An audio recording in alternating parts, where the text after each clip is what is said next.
Also time. So welcome to the second talk of the types and control structures session.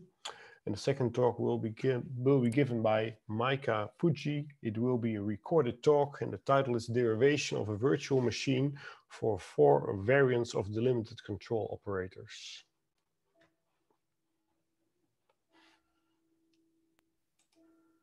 I'm Maika Fuji from Autonomous University. I'm going to talk about a virtual machine for 4 variants of delimited control operators. Nowadays, manipulation of control structure of a program is inevitable. In addition to the standard exception handling, more sophisticated manipulation of control using algebraic effects and handlers has been proposed and is becoming widely used. However, it is not obvious how to construct a low-level implementation of algebraic effects and handlers, such as a virtual machine, that copies and pastes a portion of a stack. Toward that goal in this paper, we derive a virtual machine for 4 variants of delimited control operators. It is well known that there is a close relationship between delimited control operators and algebraic effects and handlers. By deriving a virtual machine for delimited control operators, we hope to obtain insights into a virtual machine for algebraic effects and handlers. Specifically, we follow Danby's recipe for deriving a virtual machine from the definitional interpreter by applying a series of meaning-preserving program transformations. Starting from the definitional interpreter presented by Shan, we first introduce a stack. We then divide the resulting interpreter into a compiler and a virtual machine. The virtual machine serves as a guideline for low-level implementation of delimited control operators.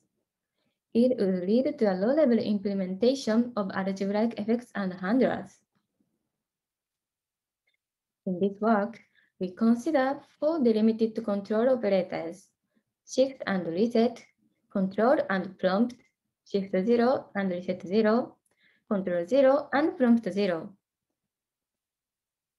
Shift, control, shift 0, and control 0 capture the current continuation up to the enclosing delimiter and use it in the subsequent program.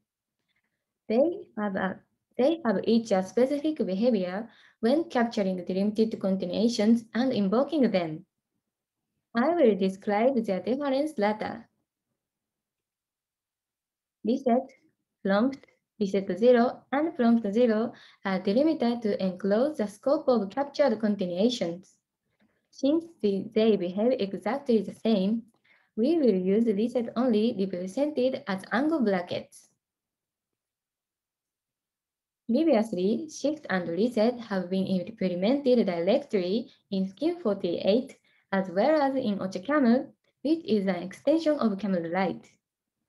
We have also derived a virtual machine for shift and reset. In this work, we basically follow our previous work. However, we introduced trails to support control and control 0, and we introduced metacontinuations to support shift 0 and control 0. Although handling of trails and metacontinuations is non-trivial, the overall message of this work is that the previous program transformation method works well.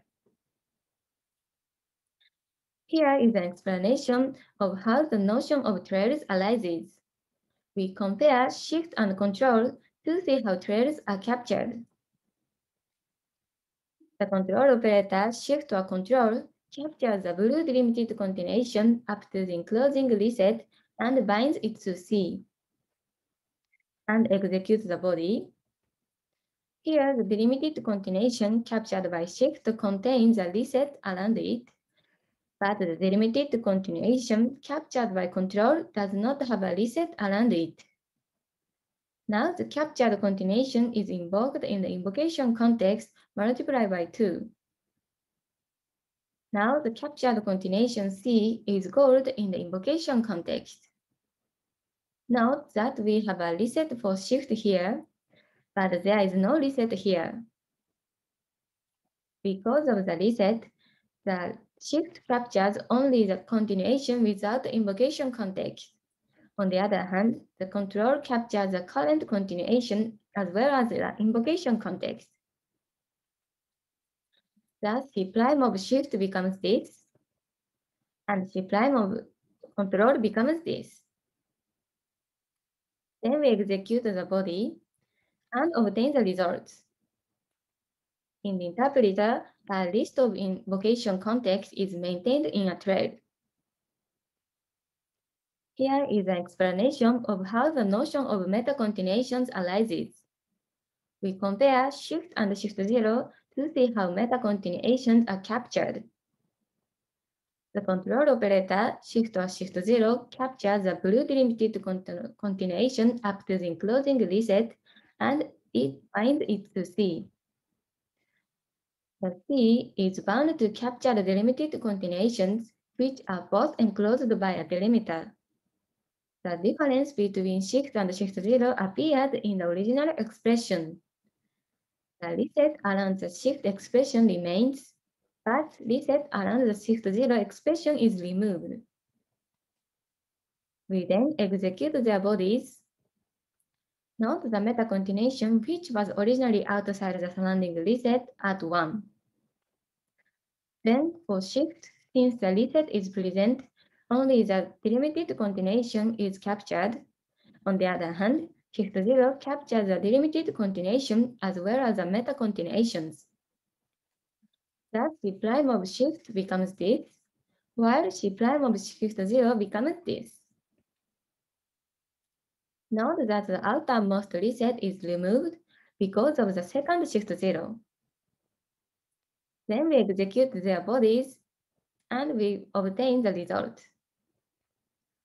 Since we can access continuations outside the surrounding reset by nested uses of shift zero, we keep track of all the continuations in a metacontinuation. Control zero has both the feature of control and shift zero. It can capture both invocation context and context outside the surrounding resets. Thus, it uses both trails and metacontinuations in definitional interpreter. Now, I show the definitional interpreter for the 4 delimited control operators. The term consists of a variable, function, application, shift, control, shift zero, control zero, and reset. There are types used in the interpreter, values, continuations, trails, and metacontinuations. V1 represents a closure. V-S represents a continuation captured by shift or shift zero. And V-C represents a continuation captured by control or control zero. The continuation receives a value, trail, metacontinuation, and returns a value. A trail is an empty trail or holds an invocation context. A metacontinuation is represented as a list of pairs of continuations and trails. It holds continuation and trails outside resets. We show the main part of the definitional interpreter. It is written in environment, continuation, trail, and metacontinuation passing style. An environment is split into 2 lists. The string list is a list of variable names, and vlist is a list of their values. The former is compile time information, while the latter in runtime data. For reset, the continuation and the trail outside the reset are pushed into the metacontinuation. Then the term E is evaluated and as empty continuation and trail. For the 4 delimited control operators, we capture the current continuation and trail in V-S or V-C. For shift and control, we evaluate their bodies under the empty continuation and trail. On the other hand, for shift zero and control zero, we evaluate their bodies under the continuation and trails stored in the metacontinuation. Therefore, using another shift zero or control zero in their bodies, we can access the context outside the reset. The captured continuation vcont S or vcont C is called in the application case. When vcont S is called, the current continuation C and T1 at the invocation time are stored into metacontinuation M1. This corresponds to inserting a reset around the call to continuation C prime. When vcont C is called, the continuation C and T1 at the invocation time are concatenated to the captured trail T prime. Therefore, using control or control 0 in the captured continuation C prime, we can access the invocation context. Next, we show how to derive the virtual machine from the definitional interpreter. This is the overall structure of program transformations. The transformations has 3 parts. Since our goal is to transform the interpreter into a compiler and a virtual machine, first, we divide static and dynamic data in continuations. Then a list of dynamic data becomes a stack. After the transformation, we get a stack-based interpreter. Compared to the definitional interpreter, the stack S is added to the place where the continuation was originally present in the definitional interpreter. Since the stack introduction is almost identical to the previous work, we don't explain them further here. Please refer to the paper for details. After we obtain a stack-based interpreter, we divide it into a compiler and a virtual machine. First, we combine a value and a stack to pass a value via the stack. Instead of passing them separately, we push value to the stack and avoid passing them as an argument. We introduce a constructor to store a list of values to a stack as a single values. Looking at the type of the interpreter, we see that the first 2 arguments are static data and the rest are dynamic data. A compiler receives only the static data and returns corresponding instructions. We define instructions as functions, which represent the work to be done when dynamic data are received. Then we defunctionalize the instruction functions and obtain instructions in the form of constructors. At the third part, we linearize tree-structured instructions and trails into lists to bring them closer to real instructions. The instruction output by the compiler has tree structure. We flatten and linearize it into a list, keeping the order of elements to be executed. We do the same for trails. Finally, we extract a virtual machine that supports 4 variants of delimited control operators from the previous interpreter. Because the interpreter uses only tail calls, we can consider it as a virtual machine by regarding its argument as the state of the virtual machine. This shows the state transition rules for the virtual machine. It models the low-level behavior of delimited control operators. The virtual machine runs in a state consisting of a tuple of a continuation, a stack, a trail, and a metacontinuation. Given a list of instructions from the compiler, the virtual machine starts executing the instruction under the empty trail and metacontinuation. I focus on the part where the limited control operators are concerned. Note that a trail is a list of pairs of continuation and a stack is a list of values. If we introduce a value constructor vk to store a pointer to a continuation C, we can regard a trail as a list of values. Similarly, since a metacontinuation is a list of trails, it can also be represented as a list of values. Therefore, we store stacks, trails, and metacontinuation in a single stack. Observe the ordering of stack S, trail T, and metacontinuation M. Most of the time, their ordering does not change. If we can keep pointers to the head of the stack, trail, and metacontinuation appropriately, we can avoid copying a stack and trail. However, we need to copy a stack and trail when we deal with vcont S and vcont C.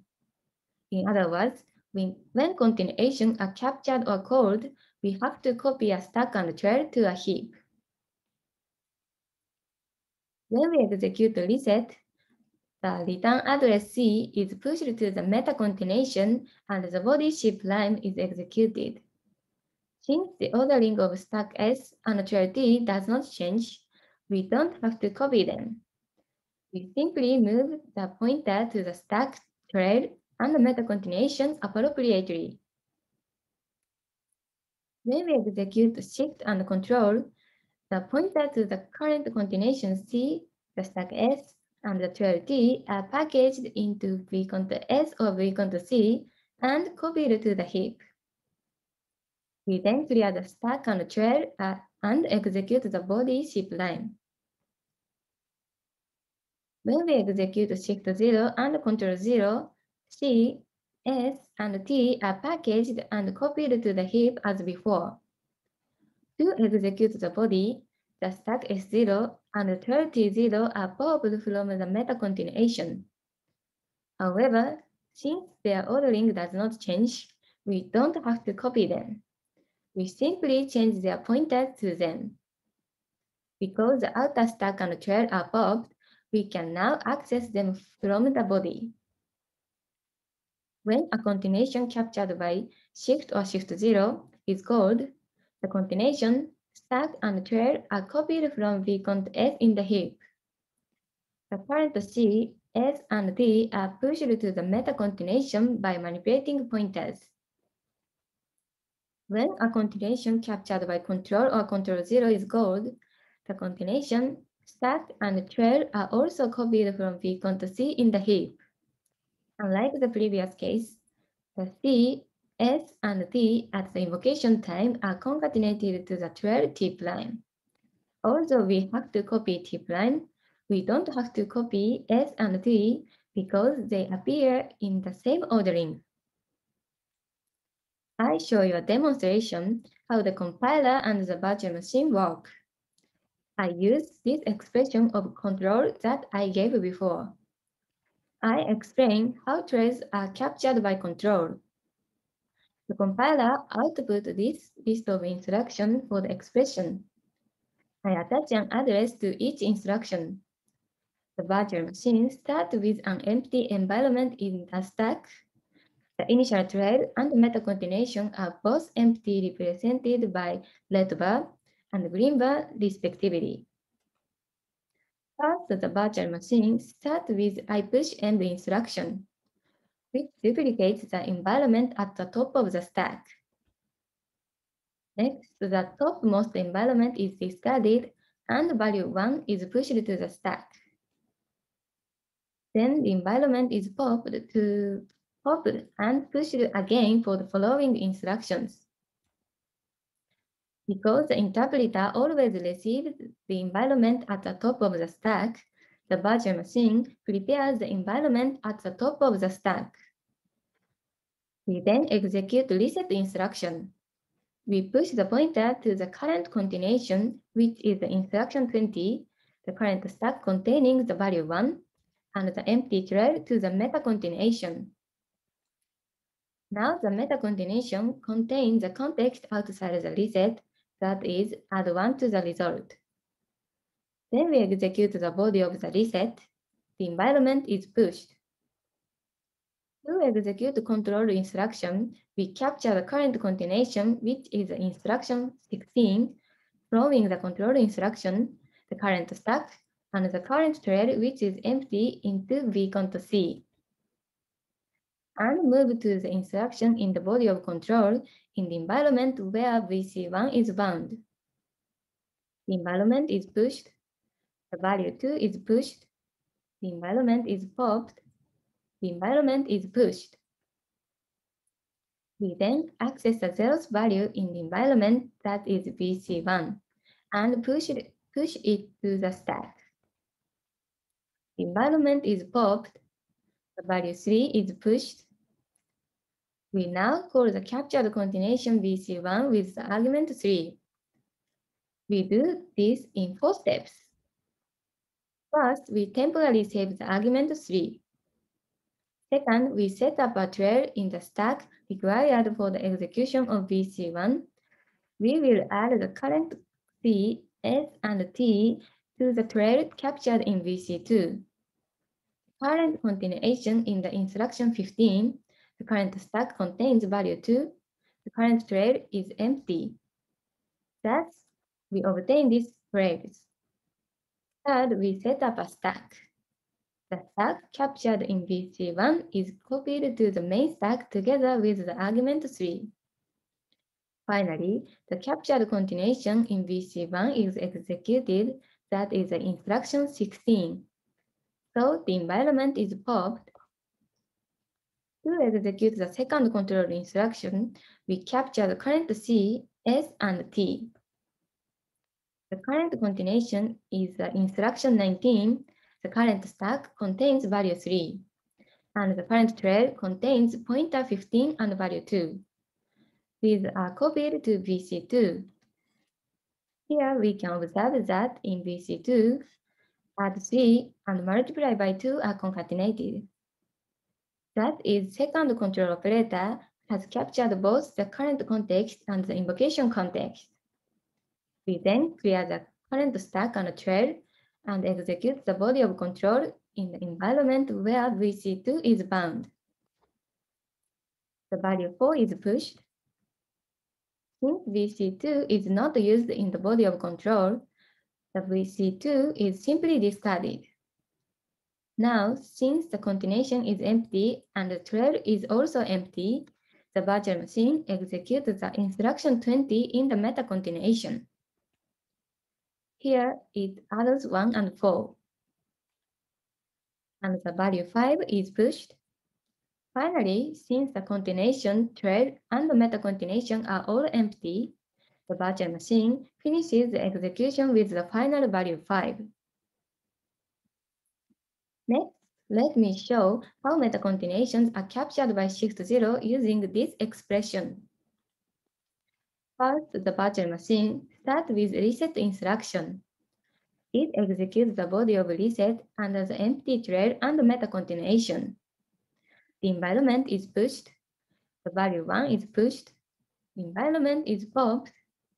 We then execute the reset instruction. We push the pointer to the current continuation, which is the instruction 17, the current stack containing the value 1, and the empty trail to the metacontinuation. Then we execute the body of the reset. The environment is pushed. To execute the shift 0 instruction, first we copy the current continuation, which is the instruction 14, the current stack, and the current empty trail to vcont S. Second, we pop one context from the metacontinuation to the main stack and move to the instruction in the body of shift 0 in the environment where VS1 is bound. Then the environment is pushed.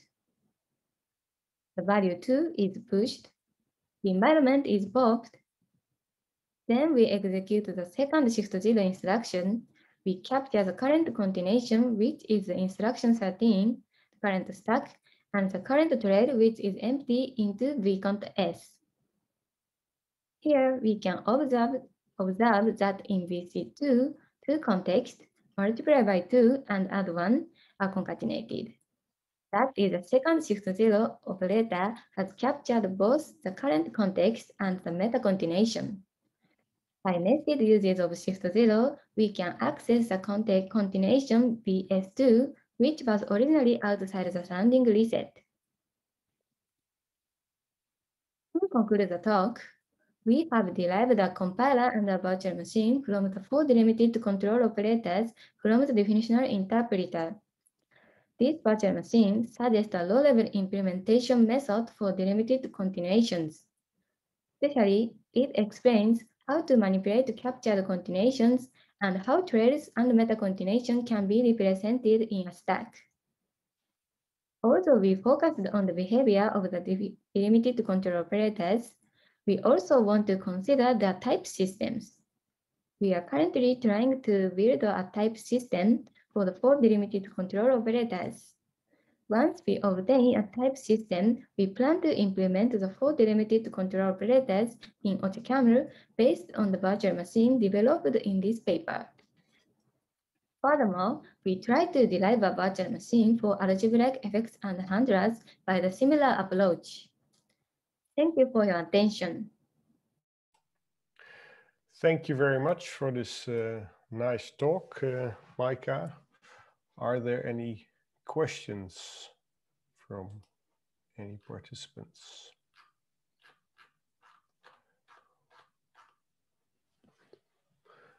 Let me ask you a question. So you have these 4 formalisms. Oh, maybe there's a question in the chat, maybe. Oh, you can go to the room afterwards. So you have these 4 formalisms. So the way I see it, your paper really clarifies, in a sense, the operational semantics of these 4 formalisms very nicely. So are these formalisms translatable in each other? Is one of them stronger than the other? Could you use the virtual machine for one to first translate the others into that and then fix that in that way? Or is there anything known about that?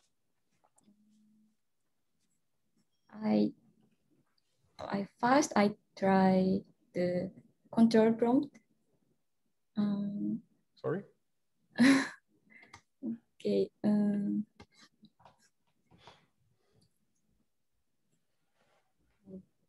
Sorry.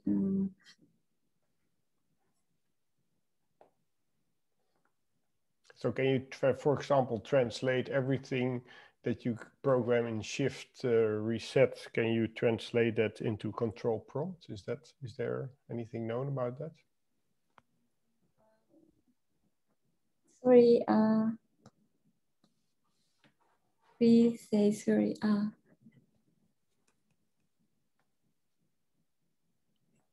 Kenichi. If you have a hard time answering that question, we can move that to the discussion room. Okay. Kenichi is asking to raise. He raised his hand. I activated his audio. But, yeah, I see. Yeah. Kenichi, you can activate your audio if you want. You can unmute yourself. Yeah. Yeah. Yes. Yes. There is a various work on how to simulate shift and reset in terms of control prompt or shift 0, prompt 0, and etc. etc. And well, shift reset is the most restrictive one. So it is almost trivial to implement shift and reset in terms of more liberal ones, such as shift 0, reset 0, or that's control 0, prompt 0 is the most liberal one. So it can simulate all the others. On the other hand, there is a work by Shan saying that, in fact, if you have shift and reset, then you can actually emulate the others. And that one is the known obvious direction. Okay. Yeah, thank you. So, so does that also, so could you then also use the virtual machine for say control prompt to first translate shift and reset into control prompt and then use that as the virtual machine, or do you get something different then? Is that not what you would obtain? We have not tried that, so we don't know. But okay, both things are executed on the same platform. So now we can, yes, we can compare them and see if the simulation result will carry over to this framework. Yes, that could be interesting. Okay. Okay, thank you. Then I thank you for the presentation and the paper. And I think we have to move to the next talk. So thank you.